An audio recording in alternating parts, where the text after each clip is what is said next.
महाभारत हिंदू का ही नहीं समस्त मानव जाति का ग्रंथ है। इससे प्रत्येक मानव को अच्छी शिक्षा और मार्ग मिल सकता है।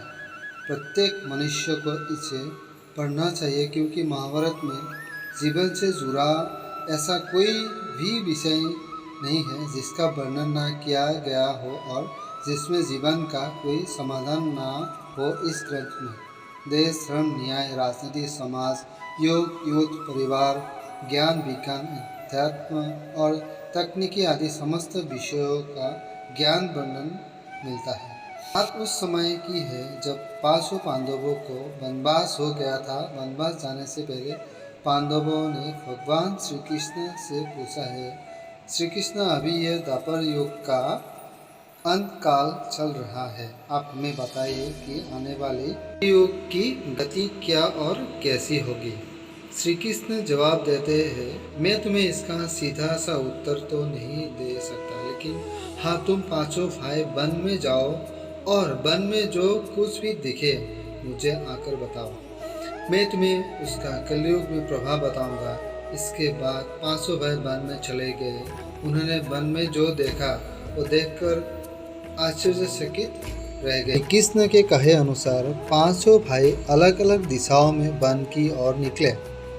युधिष्ठिर भ्रमण पर थे। उन्होंने एक जगह पर देखा कि एक हाथी के 2 सूंड थे।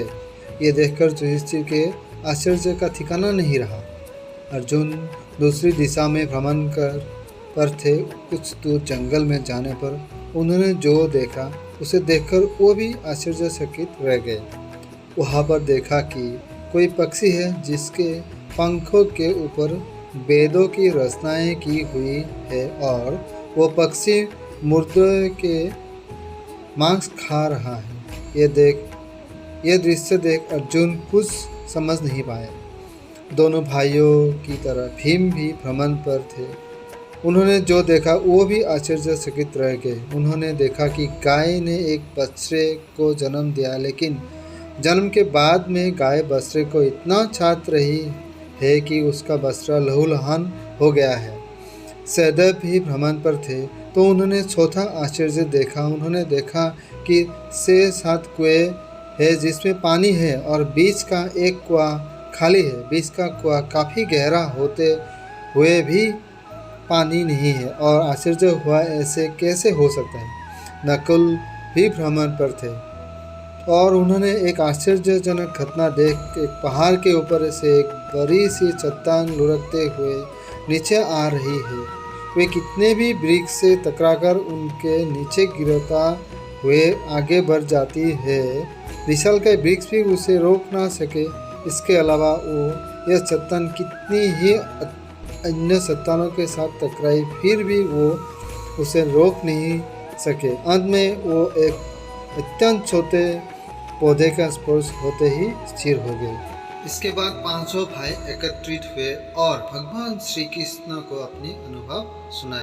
सबसे पहले युधिष्ठिर ने कहा, मैंने तो पहली बार 2 सूंड वाला हाथी देखा। ये मेरे लिए भी बहुत ही आश्चर्यजनक था। भगवान श्री कृष्ण कहते हैं, धर्मराज, अब तुम कलिकाल की सुनिए। कलयुग में ऐसे लोगों का राज्य होगा जो दोनों ओर से शोषण करेंगे, बोलेंगे कुछ और करेंगे कुछ, और मन में कुछ और होगा और कर्म में कुछ और। ऐसे ही लोगों का कलयुग में राज होगा। तुम कलयुग आने से पहले तक राज्य कर लो। युधिष्ठिर के बाद अर्जुन ने कहा, मैंने जो देखा है वो तो कहीं ज़्यादा आश्चर्यजनक था। मैंने देखा कि एक पक्षी के पंखों पर वेदों की रचनाएं लिखी हुई है, पर वो पक्षी मुर्दे का मांस खा रहा है।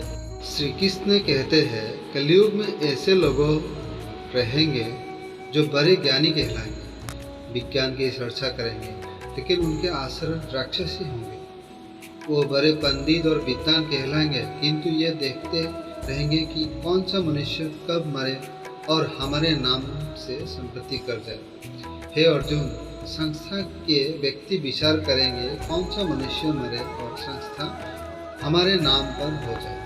हर जाति धर्म पर प्रमुख पदों पर बैठे विचार करेंगे कि कब इसका श्राद्ध हो और कौन कब किस पद से हटे और हम उस पर चढ़ जाए। चाहे कितने भी बड़े लोग हो, परंतु उनकी दृष्टि धन और पद के ऊपर ही रहेगी। ऐसे लोगों की ही बहुतायत होगी। अर्जुन के बाद भीम ने अपना अनुभव सुनाया।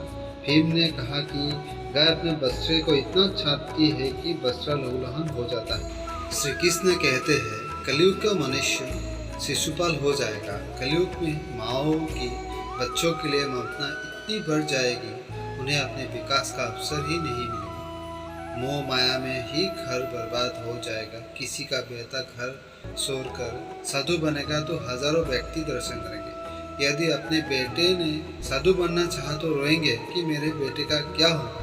इतनी ज़्यादा ममता होगी कि उसे मोह माया और परिवार में ही बांध कर रखेगा। उसका जीवन वही खत्म हो जाएगा। वास्तव में लड़के तुम्हारे नहीं है, वो तो बहुओं की अमानत है, और लड़कियां जमाइयों की अमानत है, और तुम्हारा यह शरीर मृत्यु की अमानत है। तुम्हारी आत्मा परमात्मा की अमानत है। इसीलिए तुम्हें तुम्हारा अपना शाश्वत संबंध को अब जानना आवश्यक है। भीम के बाद सहदेव ने पूछा, हे कृष्ण, मैंने जो देखा, मैंने यह देखा कि 5-7 बड़े कुएं के बीच एक गहरा कुआं बिल्कुल खाली है, जबकि ऐसा संभव कैसे हो सकता है।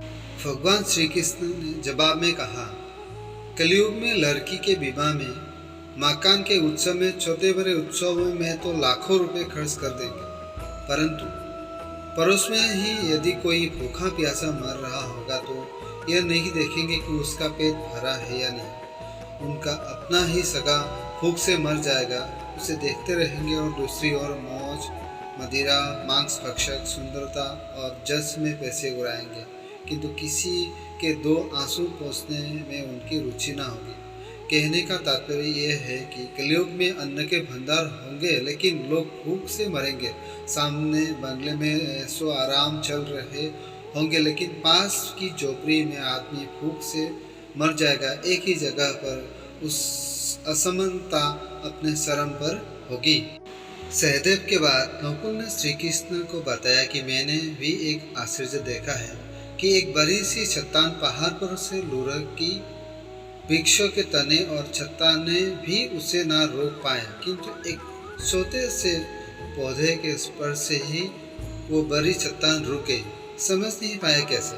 श्री कृष्ण ने कहा, कलयुग के मानव का मन नीचे गिरेगा, उसका जीवन पतित होगा। यह पतित जीवन धन की शिलाओं से नहीं रुकेगा, ना ही छत्ता के वृक्षों से रुकेगा, किंतु हरि नाम के एक छोटे से पौधे से, हरि कीर्तन से मनुष्य जीवन रूपी पौधे का पतन होना रुक जाएगा। इसीलिए भक्तों, हरि भजन कलयुग में मोक्ष पाने का एकमात्र उपाय है।